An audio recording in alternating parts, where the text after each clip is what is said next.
Simon et Olivier, bonjour. Bonjour. Nous sommes là pour parler du deuxième album de votre groupe Aaron qui vient de sortir, Birds in the Storm. Alors le disque est déjà dans les meilleures ventes d'albums, il est 4e en ce moment je crois. Quel effet ça vous fait tout d'abord?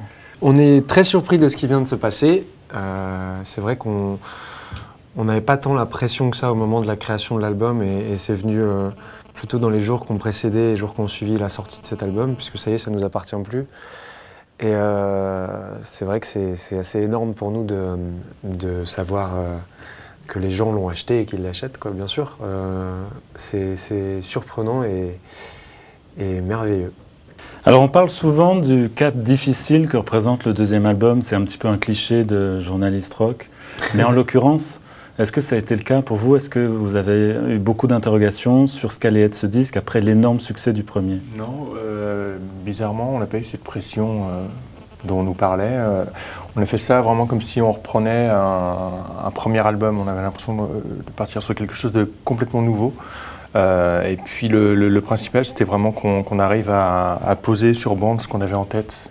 C'était ça la priorité en fait. Comment est-ce que vous avez vécu quand même le succès énorme par les temps qui courent, de vendre 300 000 exemplaires d'un premier album pour un groupe?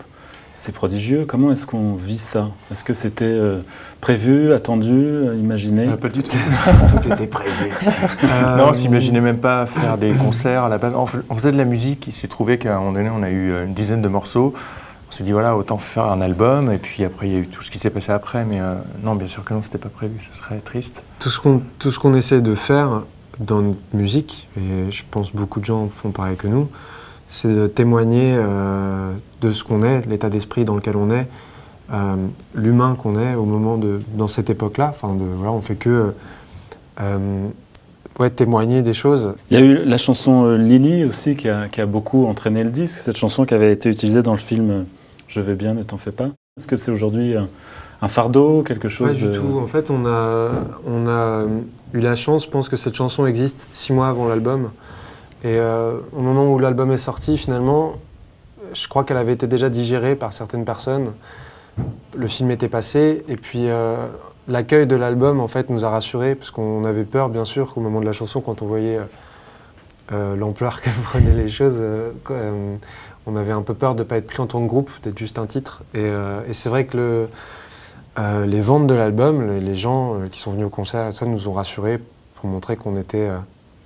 Ils nous ont acceptés en tant que groupe, quoi, et c'était ce qu'on est. Cette chanson n'a pas été faite à part d'un album, elle a été faite tout autour, enfin, c'était au milieu d'une création d'album. Et puis les choses ont changé aussi quand on est parti de la France.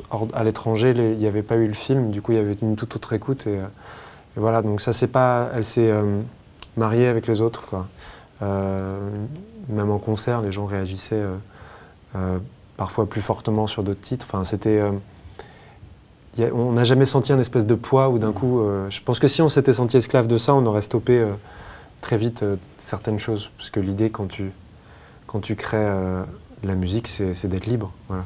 Si tu es déjà esclave avec la jeunesse de notre groupe, c'est un peu triste.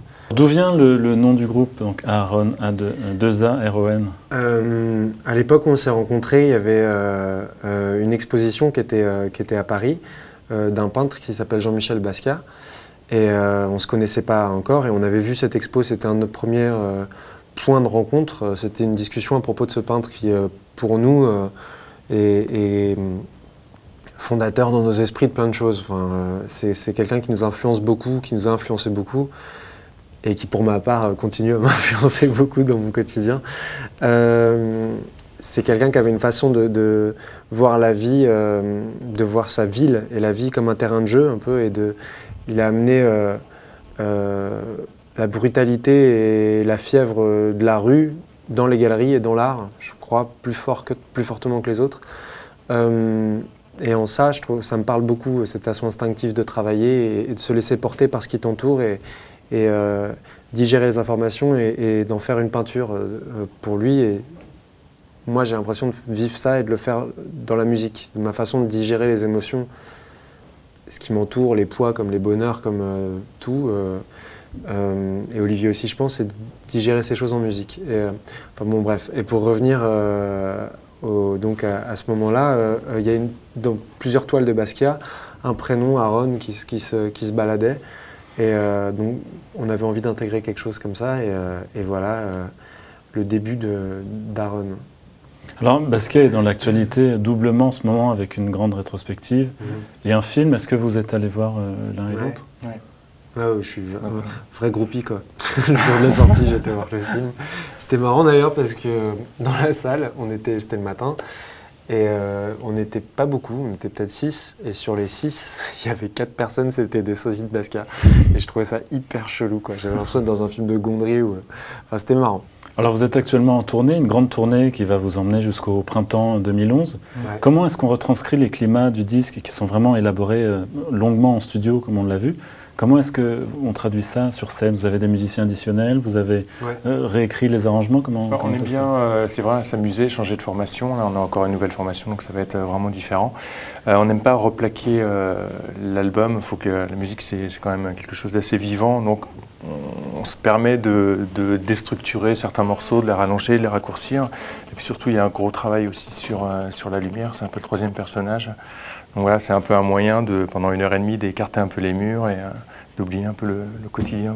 Comment est-ce que vous vous répartissez le travail dans l'élaboration des morceaux? Étant deux, vous fonctionnez vraiment en binôme? Il n'y a vraiment pas de règle. En tous les cas, on se porte à chaque fois, on se fait vraiment avancer. Ça peut être Simon qui, d'un seul coup, trouve un refrain au piano, m'appelle tout de suite, me dit hey, « je viens de trouver un truc » et on se voit dès le lendemain ou dans l'heure.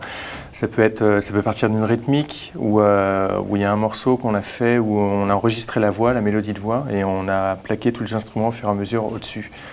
Alors Simon, parallèlement au groupe, vous poursuivez une carrière de comédien. On a pu vous voir dans le film Tout ce qui brille récemment. Ouais.